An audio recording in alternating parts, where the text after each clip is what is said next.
울산항만공사 2025년 상반기 신입직원 채용 필기시험 중 NCS 직업기 초능력 평가에 대한 문항풀이를 시작합니다.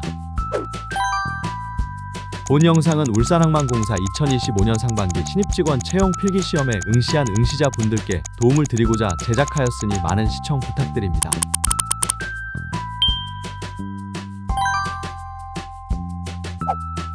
울산항만공사 NCS 직업기 초능력 평가는 공사 현업과 유관한 문항으로 구성하였습니다. 문항 구성 비율은 피듈형으로 모듈형 30%, 피셋형 70%로 구성되어 있습니다. NCS 직업기 초능력 평가는 총 5개 영역으로 각 10문항씩 총 50개 문항으로 출제되었습니다. 문항풀이 시간은 총 60분입니다. 울산항만공사 NCS 직업기 초능력 평가 특징으로는 모듈형과 피셋형을 혼합하여 구성됩니다. 모듈형과 피셋형이 혼합된 NCS 직업기 초능력 평가의 특징은 다음과 같습니다. 첫 번째, 지원자의 암기력뿐만 아니라 업무를 하는 데 있어 꼭 필요한 기초 역량인 독해 및 이해력, 논리적인 사고력과 정보 해석 및 추론 능력을 갖추었는지를 평가합니다.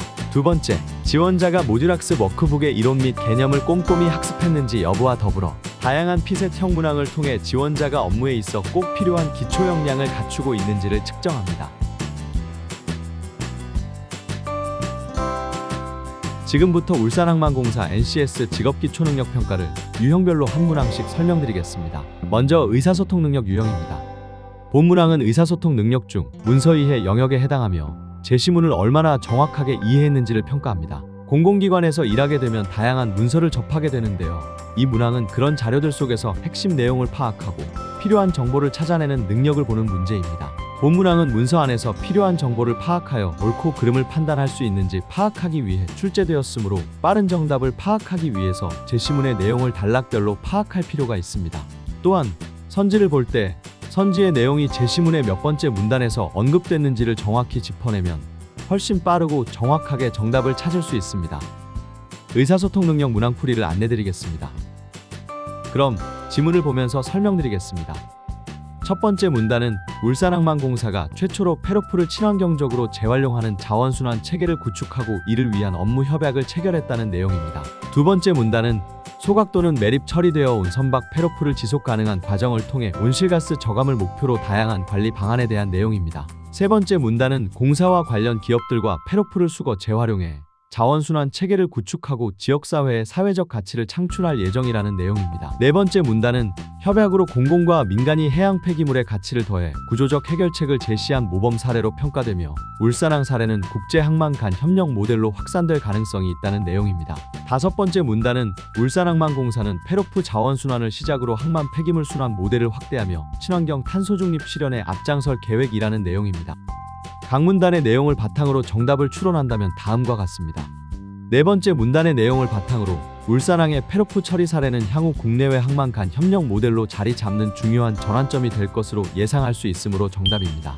다량의 페로프 매립은 해양 환경오염은 물론 탄소 배출의 원인으로 지적되어 왔습니다. 이는 두 번째 문단을 통해 확인이 가능합니다.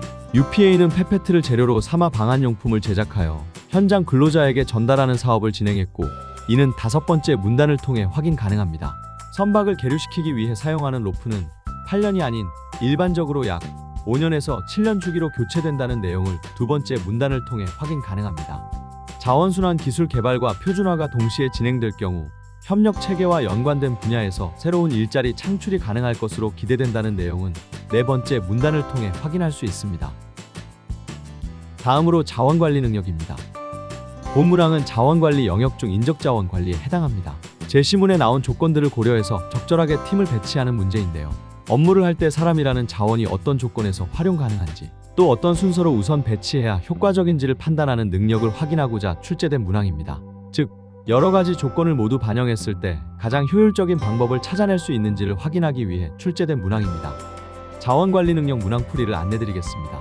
해당 문항은 많은 조건을 모두 적용하여 인적 자원을 적절하게 배치할 수 있는지 확인하기 위해 출제되었으므로 빠른 정답 찾기를 위해서는 순위 부여를 위한 기준을 먼저 파악할 필요가 있습니다. 현재 제시문에서 기준은 근무기간, 성과 평가, 관련 자격증이며 근무 기준은 순위, 점수 환산표를 통해 점수가 부여되고 동순위의 경우 그 다음 순위가 동일한 수만큼 밀려납니다.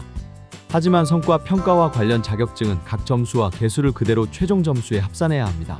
또한 최종 점수에 의해 팀을 배치할 때 동점의 점수를 가진 직원의 경우 알파벳 순서로 결정하며 희망팀이 1지망과 2지망으로 가는 팀의 정원이 초과한 경우 2지망으로 배치되는 기준을 파악하는 것이 문항풀이의 핵심입니다. 따라서 해당 기준을 상기하여 팀을 배치할 경우 직원 A부터 H까지 순서대로 인사, 사업개발, 노사협력, 재무, 사업개발, 인사, 노사협력팀에 배정되었고 직원 G는 인사팀에 배정되었으므로 같은 팀에 배정받은 직원은 A, 인사 직원임을 알 수 있습니다. 다음으로 수리능력입니다. 본 문항은 수리능력 중 도표 분석에 해당하는 문항으로 제시문에서 제시하는 표를 통해 도표를 효과적으로 제시하고 해석할 수 있는지를 묻는 문항입니다. 공공기관에서 근무하게 되면 다양한 수치 자료와 정보를 접하게 됩니다. 해당 문항은 표에서 도출할 수 있는 다양한 이해, 처리 실적, 소개 처리 실적, 실적 증감값 등가 담긴 문항으로 표와 그래프를 통해 유의미한 다양한 해석을 도출할 수 있는 능력이 있는지 측정할 수 있습니다. 수리능력 문항풀이를 안내드리겠습니다. 해당 문항은 업무에 필요한 도표 작성 능력을 갖추고 있는지 확인하기 위해 출제되었으므로 빠른 정답 찾기를 위해서는 보기에 제시된 그래프를 먼저 파악할 필요가 있습니다. 먼저 보기에서는 23년의 실선은 24만과 25만 사이에 위치하며 점선은 20만과 21만 사이에 있습니다. 같은 방식으로 24년과 25년을 파악해보면 각 년도의 선이 나타내는 값을 파악할 수 있고 이를 표와 선지에 적용해 빠르게 정답 유무를 확인할 수 있습니다. 따라서 선지마다 요구하는 수리 능력을 확인하기 위해 어떤 수치를 살펴볼지를 빨리 파악할 수 있다면 시간적인 부분에서 많은 단축을 할 수 있습니다. 말씀드린 문항풀이 팁을 바탕으로 정답을 추론해보면 다음과 같습니다. 보기에 제시된 연도는 23년에서 25년으로 22년에서 24년 실적으로 설명할 수 없습니다. 23년도의 외항 수입 공적 컨테이너 처리 실적은 18만 2260, 적 23,051으로 보기에서의 23년 두 개의 값 어디에도 해당하지 않습니다. 해당 그래프는 23에서 25년 울산항 외항 수출 수입 컨테이너 소개 처리 추이이므로 정답이 됩니다. 제시문의 외항 수출적 컨테이너 처리 실적은 매년 감소하고 있고 감소되는 값은 5만 TEU를 넘지 않습니다. 제시문의 외항 수출 공 컨테이너 처리 실적은 매년 감소하고 있고 감소되는 값은 2000 TEU를 넘지 않습니다. 다음으로 조직이해 능력입니다. 조직이해 중 경영이해에 해당하는 문항으로 제시문의 수익 체계를 파악하여 경영 목적의 전략에 관한 내용을 묻는 문항입니다. 공공기관에서 근무하게 되면 수많은 자원을 운영하게 되는데요.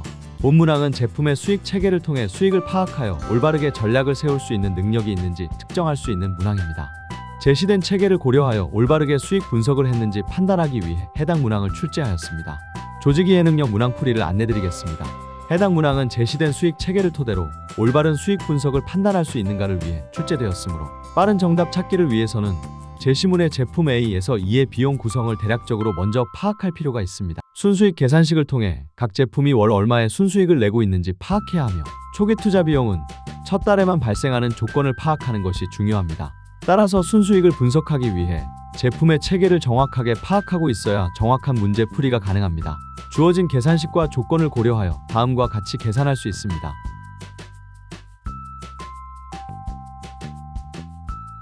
해당 계산식에 따르면 정답은 4번 제품 D임을 알 수 있습니다. 마지막으로 문제 해결 능력입니다. 문제 해결 중 문제 처리에 해당하는 문항으로 제시문을 토대로 문제를 인식하고 문제 해결 절차에 따라 적절한 해결책을 적용하는 문항입니다. 공공기관에서 근무하게 되면 다양한 기준에 따라 판단해야 할 일들을 접할 수 있는데요. 해당 문항을 통해 다양한 기준을 잘 이해하고 제대로 파악할 수 있는 능력이 있는지 측정할 수 있습니다. 이에 본 문항은 제시된 자료의 다양한 기준에 따라 이용료 대상과 그 부과 금액을 제대로 부여할 수 있는지 확인하기 위해 출제하였습니다. 문제 해결 능력 문항풀이를 안내드리겠습니다. 해당 문항은 제시된 사용료 기준을 토대로 종류 및 요율을 제대로 부여하는지 확인하기 위해 출제되었으므로 빠른 정답 찾기를 위해서는 제시문의 사용료의 종류들을 빠르게 파악할 필요가 있습니다. 제시된 자료에서 선박의 종류, 외내양선, 기본료와 초과 사용료 등 다양한 기준을 통해 사용료의 적용 대상을 파악할 수 있습니다. 따라서 제시문의 4개 사용료 종류를 각 기준에 맞춰 꼼꼼히 파악하고 있어야 정확한 문제 풀이가 가능합니다. 문항풀이 팁에 따라 선지를 살펴보면 다음과 같습니다. 선박 입출항료는 일의 입항 혹은 출항에 따라 요금을 산정합니다. 개설료 납부 대상에서 기타 선박으로 접안료를 납부한 경우는 제외합니다. 항로 표시 사용료는 1톤당 24원으로 선박 입출항로에 포함합니다. 외선항 정박료는 총 톤수 150톤 이상의 선박 기준 10톤당 12시간 기준 187원입니다. 총 톤수 10톤의 외항선이 정부가 설치한 선류장에서 14시간 정박할 경우 정박료는 기본료와 추가 사용료를 합한 218.4원을 부과해야 합니다. 따라서 정답은 5번입니다. 처음엔 다소 복잡하게 느껴질 수 있지만 하나씩 차근차근 접근하면 충분히 해결할 수 있는 문항들입니다. 이번 영상이 문제를 이해하고 정리하는 데 조금이나마 도움이 되었기를 바랍니다. 영상을 시청해 주신 응시자분들께 감사의 말씀을 드리며 이것으로 울산항만공사 NCS 직업기 초능력 평가 문항 풀이 영상을 마치겠습니다. 감사합니다.